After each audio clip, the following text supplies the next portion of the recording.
एक बहुत बड़ी डेवलपमेंट बजाज ऑटो पर आई है। स्टॉक तेजी से टूट रहा है, तो मैं अपॉलॉजीज कि मैं आपको टोक रही हूं यहाँ पर। 5% की अचानक गिरावट बजाज ऑटो में।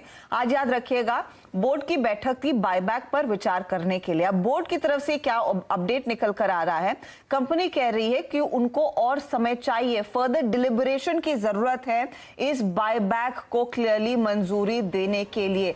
ये इस समय की एक बड़ी डेवलपमेंट है, एक नॉक लेता हुआ। इनफैक्ट इस बायबैक के एंटिसिपेशन में स्टॉक में अच्छी खासी तेजी भी देखने को मिली थी। कल याद होगा आपको 3800 के ऊपर जाकर टिका था। खरीदारी का मूड यहां पर बनता हुआ दिखाई दिया था, लेकिन कंपनी कह रही है कि कुछ और समय चाहिए इस बायबैक पर विचार करने के लिए, कुछ और डिलिबरेशन की जरूरत है। यतिन, ये कंपनी आप ट्रैक करते हैं, 19,000 करोड़ का कैश ऑन हैंड है, तो विचार करने की जरूरत क्यों पड़ रही है अब?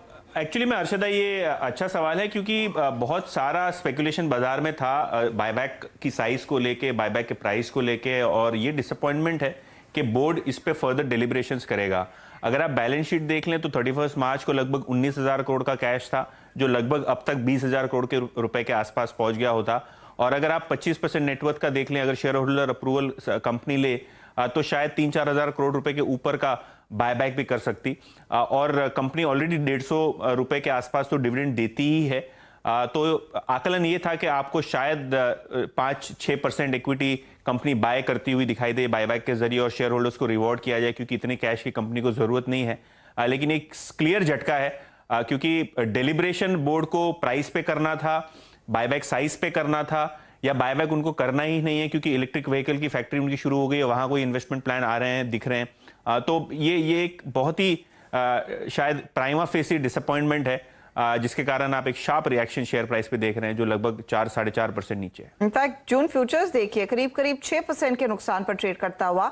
आप कैश में देखेंगे 5.5% तक का डिस्काउंट दबाव देखने को मिल रहा है। मानस, इस पर आप टेक्निकल एक व्यू तैयार करिए। संजीव होता, इतना समय क्यों लगना चाहिए? क्योंकि आपको पता है आपके हाथ में कितना कैश है, तो और डिलिब्रेशन की जरूरत क्यों है? आप कैसे पढ़ रहे हैं इस अपडेट को? न्यूज तो नेगेटिव ही है, लेकिन और दूसरी ओर से देखा जाए तो मैं बोलूंगा कि अभी जिस तरह का ईवी में सब ऑटो कंपनीज का प्लान है, तो बजाज ऑटो के मैनेजमेंट से ये समझना पड़ेगा कि why don't they find value in the new capex. वो कैपेक्स क्यों नहीं करते, ईवी व्हीकल में क्यों नहीं लगाते? वो तो ऑलरेडी लगा रहे हैं। Rather than giving buyback, capital allocation थोड़ा बहुत बायबैक करके वहां पे लगाइए जहां पे ज्यादा आरओई आपको मिल सकता है। तो ये मैनेजमेंट से समझना पड़ेगा, क्योंकि ईवी में कैपेक्स बहुत आने वाला है ऑटो कंपनीज का। तो ये मैनेजमेंट के समझना पड़ेगा, क्या वो बायबैक टाल के जितना कैपेक्स है वहां पे लगाने वाले हैं? तो ये बहुत इंपॉर्टेंट सवाल है। तो बहुत ही पेचीदा स्थिति है। 11 बजे से 2:30 बजे बोर्ड बैठक चली, ठीक है। प्रेस रिलीज में टाइम लिखा हुआ है कि बोर्ड बैठक 11 बजे शुरू हुई, 2:30 बजे खत्म हुई, और उसमें आउटकम क्या निकल कर आया कि we have decided that further deliberations are required in order to take a decision on the proposal of the buyback। इस समय मैटर को डेफर कर रहे हैं, तो आगे एक टाइमलाइन भी नहीं आई है। तो बायबैक की उम्मीद में अगर आपने स्टॉक लिया तो ये आपके लिए एक बड़ा नेगेटिव जरूर है।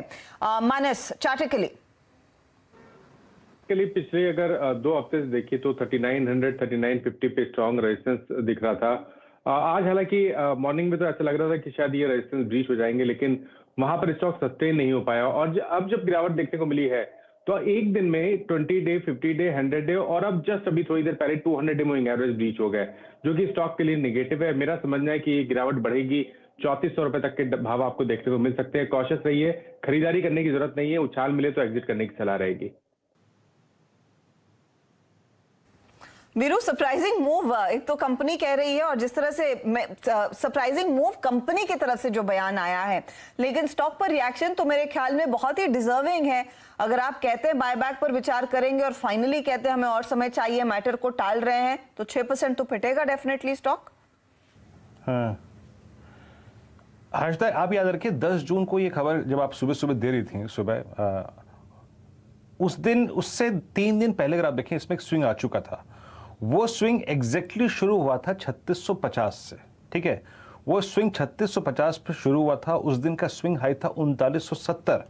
और जैसे कि मानस ने कहा कि अभी 200 डेमा वॉलेट हुआ है, यानी अगर आप देखें जिस दिन ये खबर सिस्टम में थी और सिस्टम में अपना रिएक्शन दे रही थी, उस दिन का लो था करीब 3650, वो वॉलेट हुआ और उसी के पैरेलली आपका 200 day exponential minimum average wallet हो गया।